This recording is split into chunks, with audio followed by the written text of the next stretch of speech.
Morning मेरे प्यारे बच्चों। आज हम फिर से चैप्टर 7 टीथ एंड टंग का जो रिमेनिंग पार्ट है वो उसकी रीडिंग लगाने वाले हैं। आज कल जो मैंने होमवर्क दिया था कंप्लीट हो गया? क्या दिया था बताइए? मैंने स्ट्रक्चर ऑफ टूथ आपको ड्रॉ करने के लिए दिया था। ये याद आया है ना? और इसमें ये क्रोन और ये रूट और ये pulp, dentine, enamel, gum and nerve, ये सभी आपको ड्रॉ करना था। अच्छा बताइए, जो आउटर पार्ट होता है उसको हम क्या कहते हैं? इनेमल। और enamel is at the hardest material in the human body, है ना? सबसे कठोर भाग होता है ये हमारी बॉडी का। तो चलो आज हम पढ़ेंगे kind of teeth. Kind of teeth when we look at our teeth in the mirror. आपको इसके लिए बेटा मिरर को साथ में लेकर बैठना। जब आप फिर से इसकी रीडिंग लगाओगे तो आपको ये बहुत इजीली लर्न हो जाएगा।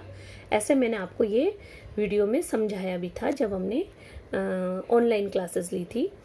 तो we see that they are of the different shape and size. There are 4 kind of teeth. First है बेटा incisor.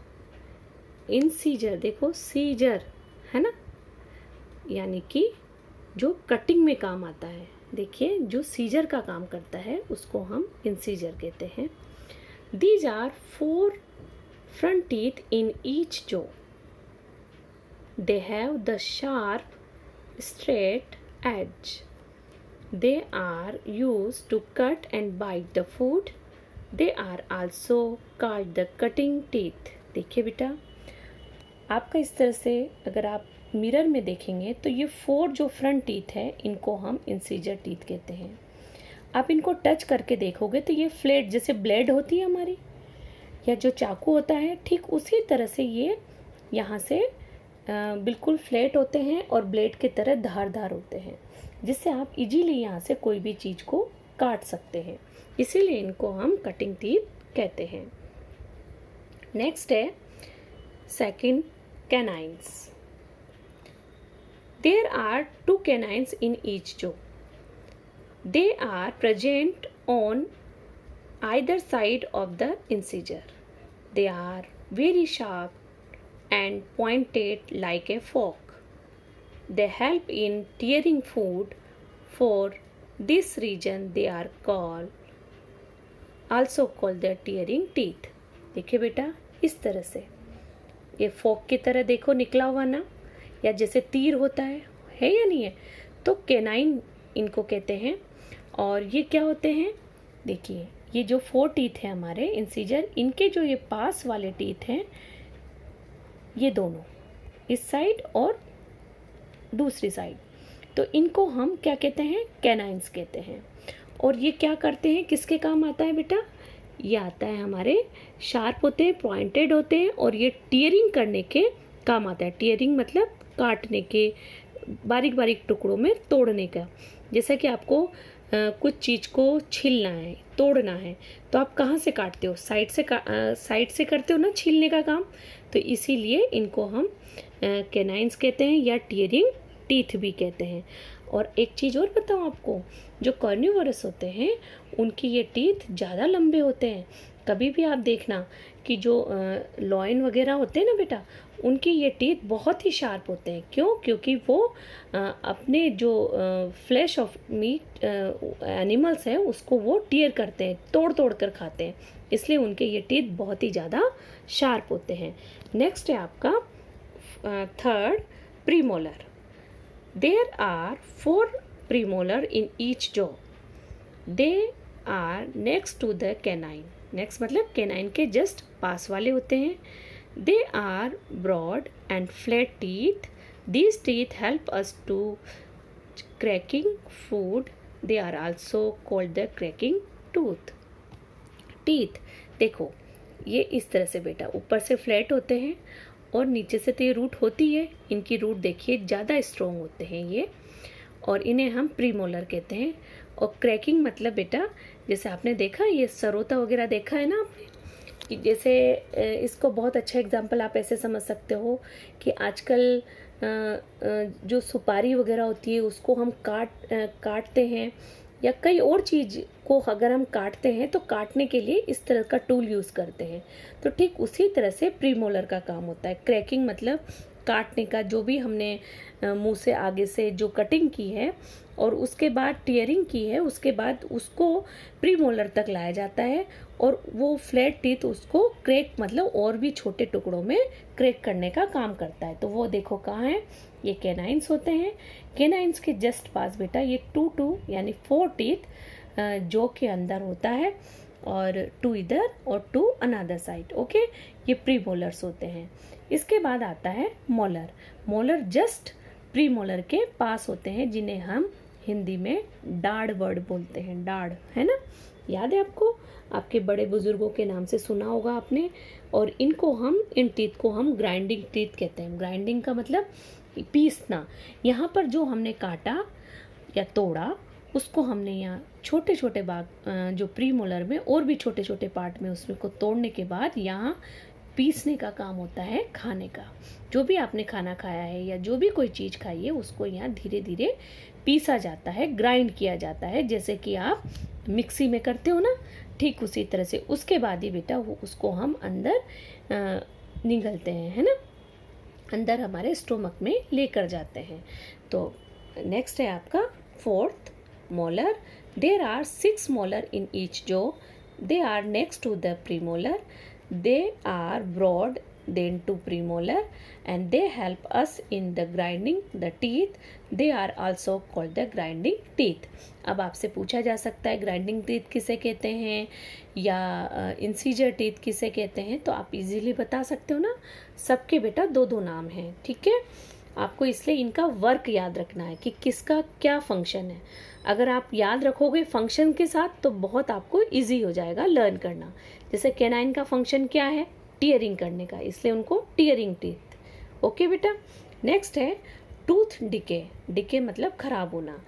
When we eat small bite of food get the stuck between our teeth, sometime the small bites of food are not removed when we do not brush.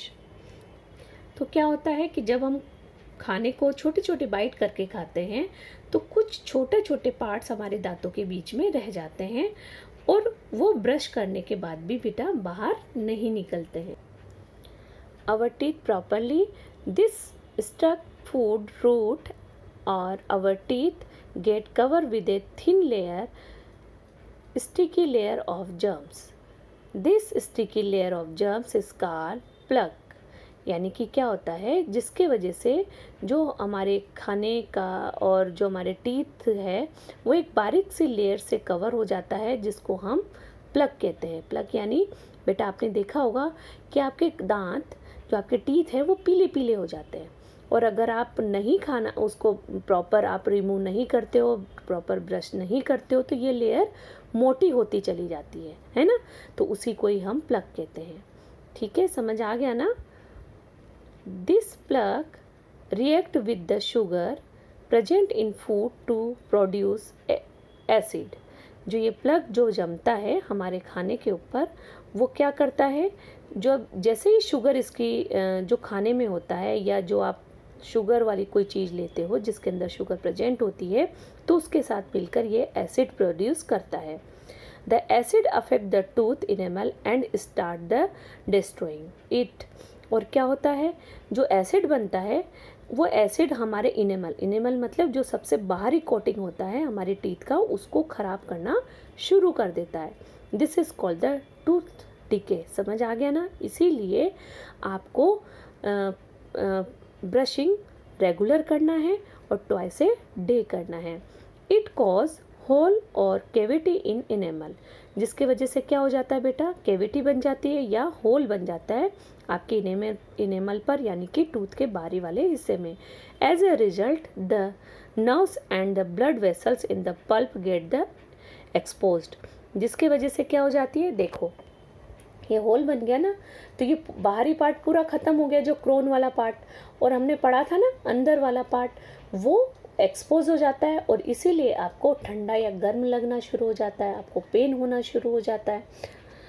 तो आपको plug यानी कि जो एक layer जो जम जाती है वो जमने नहीं देना है, जिससे आपके टीथ अच्छे रहें, सुंदर लगें आप, है ना। When any cold and hot thing come in contact with these exposed nerves, we feel pain or toothache. Thus, tooth decay causing the following.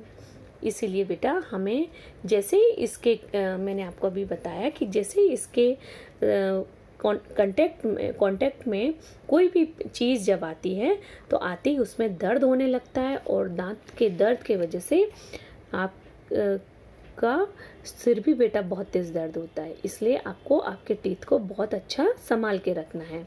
तो चलिए बच्चों, अब इसके कई कारण हो सकते हैं। पहला है आपका toothache, foul smell for the mouth, stomach disorder, hole और cavity in teeth and loose of teeth. यानी कि टूथ खराब होने के कई कारण हो सकते हैं। एक तो टूथएक होना, फाउल स्मेल यानी कि गंद, जब मुँह से स्मेल आने लग जाती है तब भी समझो कि आपके दांतों में कहीं ना कहीं प्रॉब्लम है। स्टोमक डिसऑर्डर यानी कि बेटा अगर आपके पेट में बहुत ज़्यादा गैस बनती है, एसिडिटी बनती है, तो उसकी जो स्मेल निकलती है बाहर वो भी दांतों को ख़राब करती है, उसकी गैस से भी आपके दांत खराब होते हैं। होल होना, कैविटी हो जाना, उससे भी दांत आपके खराब हो जाते हैं। लूज ऑफ टीथ, दांतों का ढीला होना। दांत ढीले कैसे होते हैं बेटा? जब आपकी कई बीमारियां जब आपको लग जाती है, जैसे शुगर वगैरह जब होती है, या पायरिया एक बीमारी है टीथ की, अगर वो आपको हो जाती है तो उसके वजह से भी बेटा आपके दांत खराब हो जाते हैं और ढीले पड़ना शुरू हो जाते हैं। तो अब आपको ध्यान रखना है ना, दांत के कई कारण हैं और इसीलिए आपको डेली क्या करना है? ब्रश करना है। Brush your teeth twice a day, once in the morning and again brush going to bed. ठीक है बेटा, जब आप दोबारा बेड पर जाओगे तब भी आपको ब्रश करना है। And change your tooth brush every 3 month, आपको हर 3 महीने में आपका ब्रश भी चेंज करना है। और ब्रश योर टीथ और rinse your mouth well after the eating anything. जब आप कुछ भी खाते हो तो अच्छे से कुल्ला क्या करो, रिंस का मतलब है अच्छे से कुल्ला करके जो कुछ खाते हो उसे बाहर निकाल देना चाहिए। एंड आफ्टर ड्रिंक मिल्क, ऐसा आपको मिल्क पीने के बाद भी करना है। तो you should visit A dentist every 6 month, और अपने दांतों का चेकअप कराने के लिए भी आपको हर 6 महीने में डॉक्टर के पास जाते रहना चाहिए। तो ध्यान रखोगे ना आप? तो मैंने आज आपको केयर ऑफ टीथ भी बता दिया है, समझा दिया है। चलो नेक्स्ट वीडियो में हम और आगे पढ़ेंगे। आज जितना मैंने बताया उतना बहुत अच्छे से करना। और बेटा जो मैंने टाइप ऑफ टीथ पढ़ाए हैं उसमें उनका विथ फंक्शन ही आपको लर्न करना, तो आपको नेल इजीली लर्न हो जाएंगे। जय हिंद।